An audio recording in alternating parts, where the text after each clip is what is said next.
This Soviet cook was cooking for the soldiers. Suddenly, a German Panzer III tank came from a distance. When he saw it, he was so frightened that he rushed to hide under the dirt slope. But the tank didn't even look closely and fired indiscriminately at the camp. After confirming that it was safe, the tank drove forward and deliberately knocked over the dining car, destroying all the food he had worked so hard to prepare. The cook saw this and lost his mind. He grabbed an axe and charged. The cook jumped up to the top of the tank and slashed at the hatch. The tank driver was terrified and looked around but couldn't see anyone. The German soldiers could only fire their machine guns as the cooks continued to slam the doors. This angered the cook. He raised his axe and chopped hard, and actually bent the muzzle of the machine gun.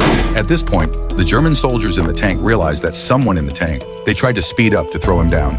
Seeing this, the cook hurriedly took off his apron to cover the tank's periscope and tore off his shirt sleeve to cover the other observation port. Without vision, the tank instantly lost control and crashed straight into a military tent, completely immobilized. In order to break down the Germans' psychological defenses, the cooks intentionally created heavy footsteps, axe crashes, and ear-splitting shouts.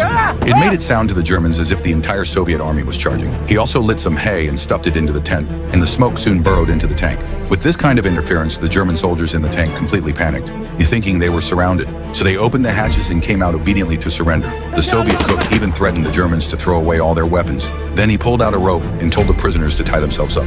When the German soldiers turned around, they were shocked to find that the one who had captured them and seized the tanks was only a cook. Not long after, the Soviet soldiers out on patrol returned to the camp, saw the German tanks, thought the enemy launched an attack, immediately lying down into a combat position. But the commander probed, but only to see the cook soldier holding up his gun and shouting, "Come on, brothers, the meal is ready." The soldiers walked into the camp only to see German sausages already on the table, a German tank parked next to it, and 4 prisoners tied